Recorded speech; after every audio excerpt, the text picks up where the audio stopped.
What's up, guys? TJ Tech Paradise here. Long time no see. I apologize for not doing videos in a while.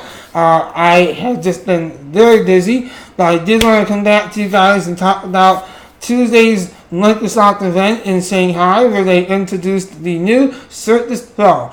It's not the Surface Pro 5, it's just called the Surface Pro, and they did make some great under the hood upgrades that I believe a lot of people could see it being worth the upgrade. But there is one big decision on behalf of Microsoft that has made me really reconsider buying another Surface Pro. Now, before I get into that in a few moments, let me just begin by disclosing that I did recently buy a Surface Pro about a month ago. You probably saw that in my previous videos. That is not the reason why I am saying any of this today.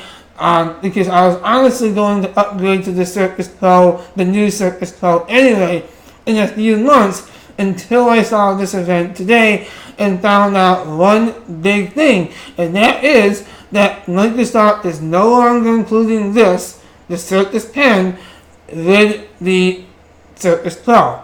Now, some people have argued it's not a big deal. They're asking $100, the same as Apple. You can just pay it if you want it. But here's my big issue with that. The thing is that Microsoft has essentially taken away one of the incentives that I needed, in my mind at least, to buy a Surface Pro. Because they already don't include the type cover, which is because I get it. Number one, being it makes them a lot of money, but the two is because they do position this as kind of like a tablet hybrid. But here's my thing.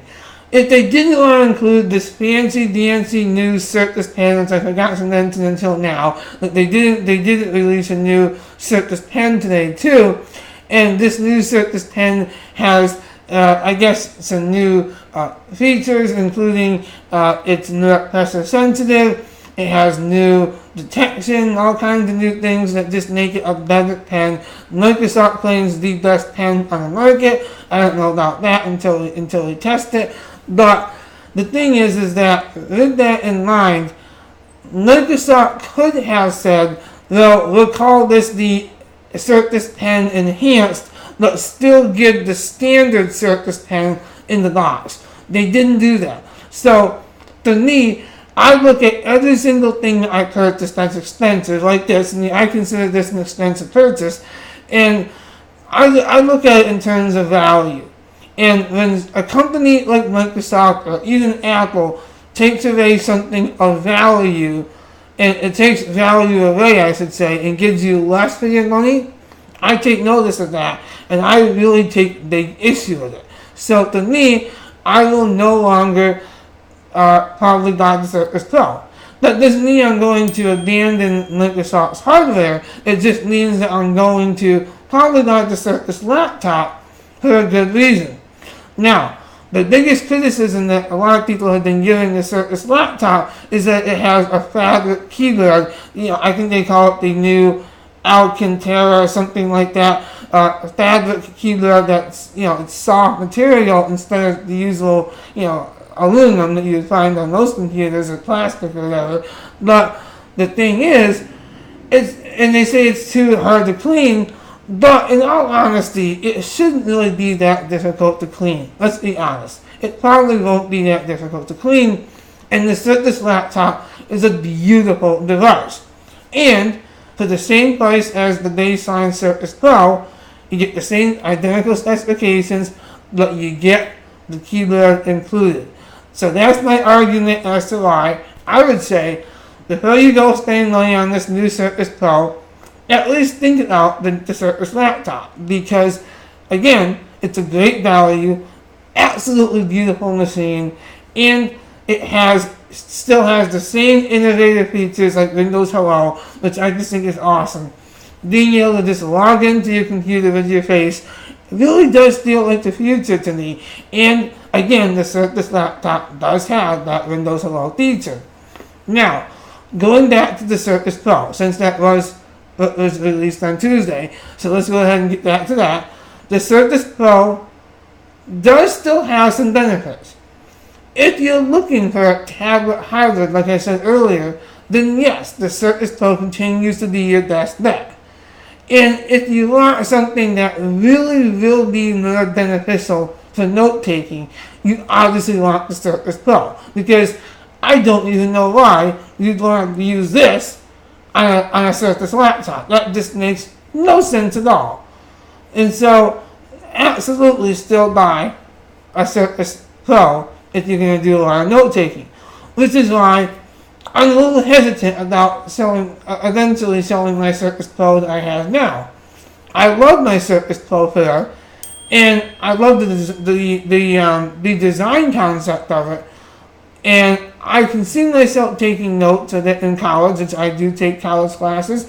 I talk about what I do in school in my past videos, but if you have seen my other videos, you know that I have jumped around a couple of different majors in college. I don't regret that though. I learned a lot in a couple of different areas, but now I have settled on pursuing my passion, and this has been my passion for years, which is obviously technology, IT.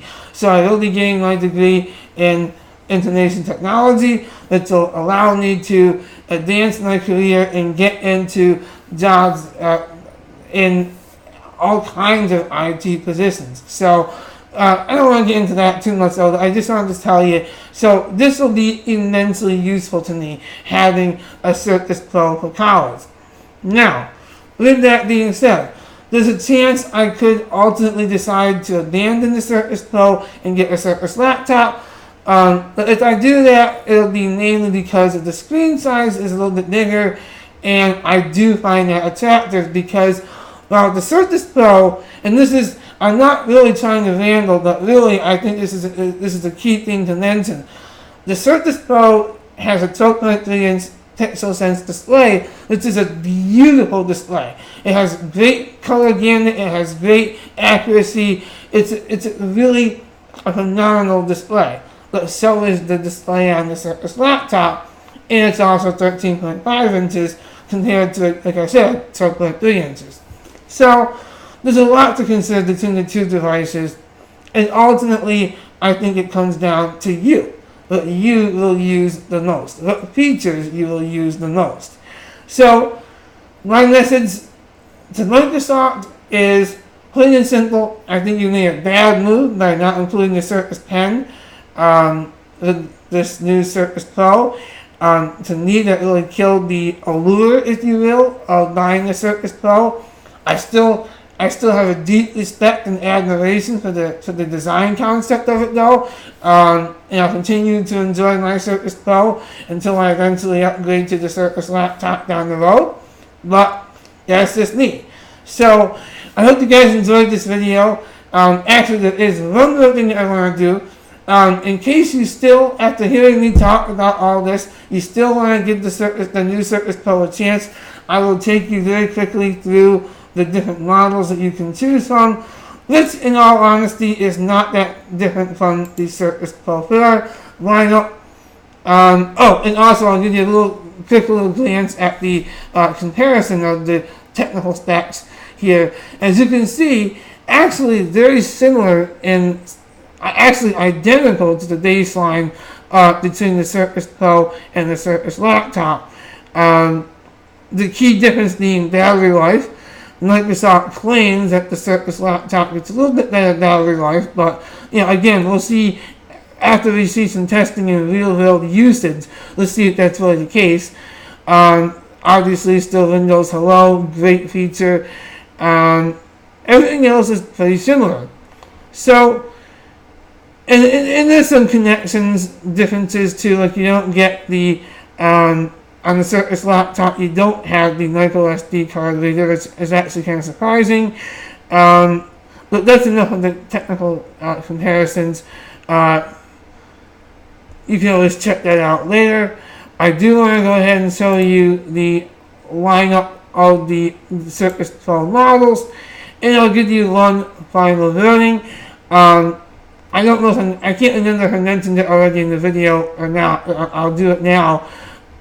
There is the M3 model that they offer to the Surface Pro 2, and they still offer it now for $799. Please, by all means, stay clear away from this model. Do not consider, because I'm speaking from experience when I say I owned the M3 model in November 2015, and it was just sluggish and slow, and it really felt like an entirely different experience from what I have now, which is the i5 model. It's such a better experience now, and perhaps it could have been because at the time the Surface Pro 4 was a new device, so maybe that, maybe Microsoft just hadn't ironed out all the kinks yet. That could be a factor too, but I also just know for a fact that the M3 model is underpowered, so naturally it's not going to be ideal. So definitely consider, if you absolutely are insistent on the Surface Pro, you just know in your mind that that's what you want, go for at least the Core i5 model, and I think you'll be okay. So with that being said, I hope you guys found this video useful. If you like my videos, please subscribe to my channel and comment below. And I'll be doing more videos for you guys very soon. And with that being said, enjoy the rest of your day or night, and I'll see you in my next video. Until then, peace out for now.